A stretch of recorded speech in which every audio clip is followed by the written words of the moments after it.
अतीत और एथर एज। चमड़े का कवर चटका हुआ था जिससे धूल और सूखी जड़ी बूटियों की महक आ रही थी। रोया ठंडे लकड़ी के फर्श पर बैठी थी, एक पतले कंबल को अपने कंधों के चारों ओर कसकर लपेटे हुए। उसने सावधानी से पहला पन्ना खोला। लिखावट साफ थी, बिना किसी जल्दबाजी के लिखी गई। यह निस्संदेह उसके पिता की ही थी। पढ़ने से पहले उसके अंगूठे ने फीकी पड़ चुकी स्याही को हल्के से छुआ। वर्ष 487, बारिश का महीना। मैं जूलियन हूं। आज 24 साल का हो गया। वसंत के तूफान आखिरकार गुजर गए हैं और हमारे सुनसान गांव के रास्तों पर सिर्फ कीचड़ छोड़ गए हैं। लेकिन आज का दिन अच्छा था। मेरी पत्नी और मैं अपनी 3 साल की बेटी काया को गांव के चौक पर ले गए। रोया रुक गई। उसकी उंगली नाम के ऊपर ठहर गई, हल्की सी कांपते हुए। काया, एक बेटी? रोया का दिमाग चकराने लगा। नंबर उसके दिमाग में किसी क्रूर सटीकता के साथ अपनी जगह बनाने लगे। वर्तमान वर्ष 508 था। उसके पिता की मृत्यु ठीक 7 साल पहले 38 साल की उम्र में हुई थी। अगर वो साल 501 में 38 साल की उम्र में मरे तो उनका जन्म 463 में हुआ था। वो पन्ने को घूरती रही। कमरे की ठंडक अचानक बहुत गहरी लगने लगी, सीधे उसकी हड्डियों में उतरती हुई। 24 साल की उम्र, ये 487 में लिखा गया था। 21 साल पहले, मेरे पैदा होने से भी 7 साल पहले। रोया ने अंधेरी रसोई की ओर देखा। उसका दिल उसकी पसलियों से बेचैनी से टकरा रहा था। क्या मां को पता था? क्या यह कोई और पत्नी थी? डैड ने कभी उसके बारे में एक शब्द भी क्यों नहीं कहा? उसने अपने गले की खुश्की को निगला और अपनी नजरें वापस किताब पर टिका दी। वेन नाम का एक घुमक्कड़ व्यापारी वहां से गुजरा। उसने बेहतरीन कपड़े पहने थे जिन पर कीचड़ का एक दाग भी नहीं था। वो 5 साल से कम उम्र के बच्चों को लकड़ी के खिलौने बांट रहा था। जब काया ने लकड़ी के तराशे हुए भालू को लेने के लिए हाथ बढ़ाया तो वेन ने उसका नन्हा हाथ पकड़ लिया। वह सुन्न रह गया। एक पल के लिए व्यापारी की आंखें गहरे सदमे से चौड़ी हो गईं। लेकिन उसने इसे तुरंत छिपा लिया और उसे खिलौना देते हुए एक मीठी मुस्कान दी। रोया का जबड़ा कस गया। लिटिल मिस्टर के रूप में उसकी वृत्ति इंस्टिंक्ट जाग उठी। उसे कुछ महसूस हुआ था। उसने ठंडेपन से सोचा, एक ऐसे शिकारी के व्यवहार को पहचानते हुए जिसे अभी अभी अपना शिकार मिला हो। उसकी नब्ज नहीं, कुछ और गहरा। अगली सुबह कोहरा घना था। मैं खेत की ओर जा रहा था जब एक बग्घी ने रास्ता रोक लिया। व्यापारी वेन बाहर निकला। जूलियन, है ना? उसने पूछा। आपको मेरा नाम याद है श्रीमान? बिल्कुल, वेन मुस्कुराया। मैं राजधानी में अपनी हवेली के लिए भरोसेमंद लोगों की तलाश कर रहा हूं। अपने परिवार के साथ आ जाओ। मैं तुम्हें रहने की जगह दूंगा और दिन का एक सोने का सिक्का दूंगा। रोया ने एक धीमी सांस छोड़ी। एक दिन में एक सोने का सिक्का किसी खजाने से कम नहीं था। ये उस तरह का पैसा था जो मजबूर लोगों को अंधा कर देता है। इसके अलावा वेन ने आगे कहा, तुम्हारी बेटी काया राजधानी के एक स्कूल में पढ़ेगी। वो कुछ बड़ा बन सकती है जूलियन। उसे इस धूल में मत सड़ने दो। ये हमारी जिंदगी बदल देता। हमने इस पर चर्चा की। काया की खातिर हम मान गए। हम कल निकलेंगे। रोया ने पन्ना पलटा। लिखावट अब बिखरी हुई और खराब थी, जैसे किसी चलती हुई बग्घी के अंदर लिखी गई हो। 30वां दिन, हम राजधानी पहुंचने वाले हैं। सफर बहुत थका देने वाला था। मुझे डर था कि काया या उसकी मां को कुछ हो न जाए, लेकिन व्यापारी की चिकित्सा देखभाल के कारण कुछ नहीं हुआ। वेन लगातार शेखी बघाड़ता रहता है। राजधानी दुनिया का दिल है जूलियन। तुम ऐसी चकाचौंध देखोगे जो किसी भी गरीब को अंधा कर दे। जब हम पहुंचे तो दरवाजे किसी लोहे के विशालकाय दानव जैसे थे। उन्होंने कुछ जांच की। वेन ने गार्ड्स को कुछ बताया और उन्होंने तुरंत बग्घी को अंदर जाने दिया। हमने हलचल भरे बाजार को पार किया और सीधे उसकी हवेली गए। बड़े बड़े अक्षरों में उसके परिवार का नाम लिखा था। उसने हमें हमारे कमरे दिखाए। आज आराम करो, तुम्हारी बेटी का स्कूल कल से शुरू होगा। मैंने पूछा कि स्कूल कितनी दूर है। वेन ने मेरी बात काट दी। तुम्हें चिंता करने की जरूरत नहीं है। मैं उसे लाने और ले जाने का इंतजाम कर दूंगा। मैंने कहा कि इसकी कोई जरूरत नहीं है। उसने जिद की। मैं पीछे हट गया। मैं हमारे अन्नदाता को नाराज नहीं कर सकता था। रोया ने किताब के किनारों को कसकर पकड़ते हुए अपनी भौहें सिकोड़ लीं। अलग थलग करने की चाल। उसने बच्ची को तुरंत माता पिता से अलग कर दिया। डैड, आप कितने भोले थे। दूसरा महीना, 14वां दिन। राजधानी में जिंदगी अच्छी चल रही है। हफ्ते बीत गए। काया को स्कूल बहुत पसंद है। वो रोज बड़ी खुशी से वहां की कहानियां सुनाती है। लेकिन आज एक हादसा हो गया। काया को वापस लाया गया। उसके पैर की हड्डी टूटी हुई थी। उन्होंने कहा कि वो ऊंचाई से गिर गई थी। काया ने भी यही बात कही। लेकिन एक डॉक्टर आया। नहीं, वो किसी चमत्कार करने वाले जैसा था। उसने कुछ ऐसा किया जो मैंने अपनी जिंदगी में पहले कभी न सुना था और न देखा था। रोया पन्ने के और करीब झुकी। अगली पंक्तियां पढ़ते ही कंबल उसके कंधों से खिसक गया। उसने पट्टियों का इस्तेमाल नहीं किया। उसने किसी तरह की ऊर्जा का इस्तेमाल किया।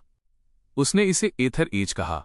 उसने कुछ ही मिनटों में टूटी हुई हड्डी को जोड़ दिया। पैर बिल्कुल नया जैसा हो गया था।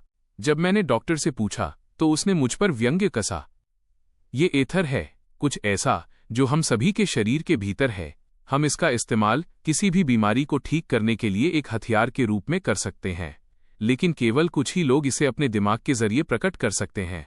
पूरे साम्राज्य में केवल कुछ ही। रोया की सांसें थम गईं। एथर, दिमाग के जरिए प्रकट, किसी भी बीमारी को ठीक करने का हथियार। जड़ी बूटियां नहीं, जादुई काढ़े नहीं, आंतरिक ऊर्जा। उसके हाथ कांपने लगे, ठंड से नहीं बल्कि जो उसने अभी अभी खोजा था उसके भारीपन से। उसने तेजी से पन्ना पलटा। दूसरा महीना, 20वां दिन। एक सुबह स्कूल से पहले काया रोने लगी। उसने कहा कि उसे न भेजा जाए। हमने फिर भी उसे जबरदस्ती भेज दिया। मुझे लगा कि ये सिर्फ बच्चों की जिद है। मैं गलत था। वो जाने से मना करती रही।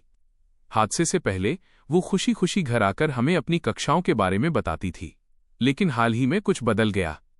जब हमने उससे पूछा कि वो क्यों रो रही है तो वो कांपने लगी। वह कहती है कि स्कूल खत्म होते ही उसका दिमाग बिल्कुल खाली हो जाता है। उसे बग्घी की सवारी याद नहीं रहती। उसे तब तक कुछ याद नहीं रहता जब तक वो वापस हवेली में नहीं जागती। लेकिन उसे सपने आते हैं, खौफनाक सपने, सिर्फ दर्द से तड़पने की धुंधली यादें। वो डरी हुई है। दूसरा महीना, 22वां दिन। मेरी चिंता बढ़ गई। मैं सर वेन से मिला और उनसे स्कूल के बाद के उस खोए हुए समय के बारे में पूछा। उन्होंने सीधे जवाब देने से इनकार कर दिया। उन्होंने कहा कि सब ठीक है और कहने लगे कि उन्होंने हमारे लिए इतना कुछ किया और हम फिर भी उन पर शक कर रहे हैं। मैं ज्यादा कुछ नहीं कह पाया। मैं लौट आया। कुछ तो गड़बड़ है। हम 2 महीने से राजधानी में हैं, लेकिन हम हवेली के बाहर गए ही नहीं हैं। दरवाजे हमेशा बंद रहते हैं। अगर हम पूछते हैं तो वे मना कर देते हैं। सर वेन कहते हैं कि हमें बाहर नहीं जाना चाहिए, वहां बुरे लोग भरे पड़े हैं। आज मैं छुपकर बाहर जाऊंगा। रोया ने पन्ना पलटा। खाली। उसने एक और पलटा। खाली। कई पन्ने खाली थे। फिर कागज पर स्याही से कुछ बहुत ही हिंसक और बेतहाशा तरीके से लिखा गया था। पेन की निब ने कागज को लगभग फाड़ ही दिया था। कोई तारीख नहीं थी। मैं गलत था। ये एक गलती थी। मुझे स्वीकार नहीं करना चाहिए था। हमें यहां नहीं आना चाहिए था। रोया की आंखें उन बेतहाशा लिखे गए अक्षरों पर दौड़ीं। उसने आखिरी पन्ना निकाला। उस पर 2 महीने बाद की तारीख थी। इस पन्ने की स्याही फैली हुई थी। पानी के सूखे दागों ने कागज को सिकोड़ दिया था, जिससे शब्दों के किनारे आपस में मिल गए थे। इसे लिखते समय वो रो रहे थे। रोया ने खाली कमरे में फुसफुसाते हुए कहा। उसकी छाती में अचानक बहुत भारीपन महसूस हुआ। लिखावट में हार झलक रही थी। खोखलापन था। मैं इस डायरी को यहां छिपा रहा हूं। लॉर्ड वेन ने मुझे भागने की कोशिश करते हुए पकड़ लिया। वे कल हमारी यादें मिटाने वाले हैं और हमें वापस गांव भेजने वाले हैं। उसके बिना अब इस बेवकूफाना डायरी को लिखने का क्या ही मतलब है। मुझे ये भी याद नहीं रहेगा कि मैंने इसे लिखा था। मुझे काया याद नहीं रहेगी। मुझे ये भी नहीं पता कि मैं इसे छिपा क्यों रहा हूं। शायद भविष्य में मैं काया को आजाद कर सकूं। डायरी खत्म हो गई। रोया उस ठंडे कमरे में बैठी रही। वहां का सन्नाटा कानों को फाड़ देने वाला था। अचानक एक पुरानी याद दिमाग में कौंधी। 5 साल पहले उसके पिता अपने मृत्युशैया पर बुखार से तपते हुए शून्य में छत को घूर रहे थे। काया। वे बड़बड़ाए थे। उनकी आंखों से आंसू बह रहे थे। राजधानी के डॉक्टर, इतने महान, लेकिन मुझे याद नहीं आ रहा। मेरा दिल इतना भारी क्यों है। तब 7 साल की रोया ने उनका हाथ पकड़ रखा था, ये सोचकर कि वो उसका नाम लेने की कोशिश कर रहे हैं, लेकिन सही से बोल नहीं पा रहे हैं क्योंकि वो बहुत कमजोर हैं। अब वो समझ गई। वे एक ऐसी बेटी के लिए तड़पते हुए मरे थे जिसे वे याद नहीं रख सके। राजधानी ने सिर्फ उनकी पहली संतान ही नहीं छीनी थी, उन्होंने उनके दिमाग को तोड़ दिया था। उनकी आत्मा में एक ऐसा छेद कर दिया था जो उनके मरने के दिन तक रिश्ता रहा। रोया ने धीरे से डायरी बंद की। उसके हाथों की अचानक और कसती हुई पकड़ से वो पुराना चमड़ा चरमरा उठा। उसने उस 24 साल की बहन के लिए एक भी आंसू नहीं बहाया जिससे वो कभी नहीं मिली थी, लेकिन उस सौम्य स्याही से सने आदमी के लिए जिसने उसे पाला था, उसके पेट में गुस्से की एक ठंडी खूंखार गांठ कस गई। Lord when. राजधानी। मिटाई गई यादें। यह एक खौफनाक अन्याय था, लेकिन रोया एक यथार्थवादी थी। मैं आज रात डैड का बदला नहीं ले सकती, रोया ने ठंडे दिमाग से सोचा, उस गुस्से को एक अंधेरी शांत जगह में दबाते हुए जहां वो बाद में उसका इस्तेमाल कर सके। उसने बिस्तर की ओर देखा। हवा में उसकी मां की सांसें एक धुंधली, बर्फीली भाप की तरह लग रही थीं। मां के पास सिर्फ 3 महीने बचे हैं। मुझे एक हथियार चाहिए। रोया उस जमा देने वाले अंधेरे में धीरे से खड़ी हुई। उसकी आंखें तेज थीं और उनमें बचपन के डर का नामोनिशान नहीं था। उसका दिमाग राजधानी के भूतों से हटकर एक ही नामुमकिन शब्द पर टिक गया। एथर। लेखक राइडा की ओर से। उम्मीद है आपको ये चैप्टर पसंद आया होगा। अगला चैप्टर बहुत जल्द आ रहा है। आगे की कहानी से जुड़े रहने के लिए कृपया लाइक और सब्सक्राइब जरूर करें।